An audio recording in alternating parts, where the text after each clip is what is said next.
Je suis Eric Assis, enseignant d'automatisme industriel. Nous sommes à notre deuxième cours depuis le début de la crise à coronavirus. Cette vidéo est la troisième portant sur la programmation d'un graph-set en langage ladder. Et le point que nous allons traiter ici, c'est la représentation des bobines. Une bobine représente généralement une sortie et elles sont programmées dans la zone d'action.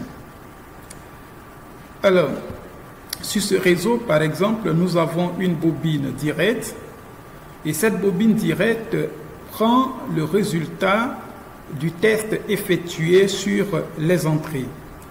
Si cette entrée est à l'état 1, la bobine prend l'état 1. Et si elle est à l'état 0, alors la sortie prend l'état 0.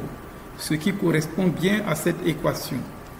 La bobine indirecte, elle fait l'inverse.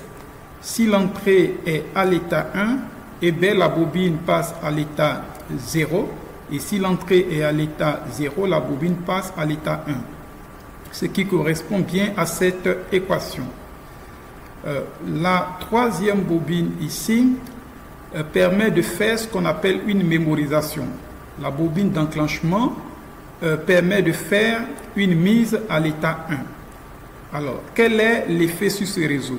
Si l'entrée pourcentage I0.5 est à 1, eh bien, la bobine passe à l'état 1. Et quand ce signal disparaît, c'est-à-dire quand il passe à l'état 0, eh bien, la bobine maintient son état 1.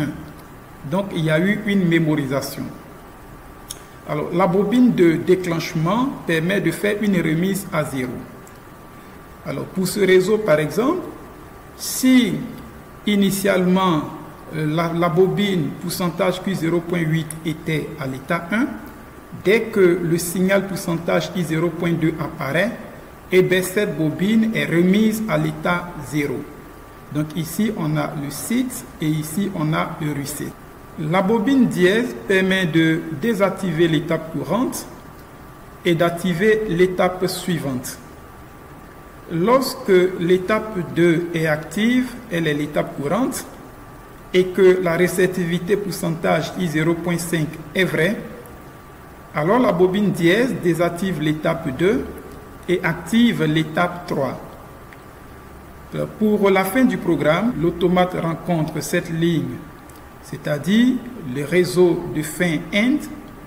Alors l'automate arrête de lire la suite de tout ce qu'on peut avoir comme réseau et revient au premier réseau du programme. Et ça, c'est très intéressant pour corriger un programme.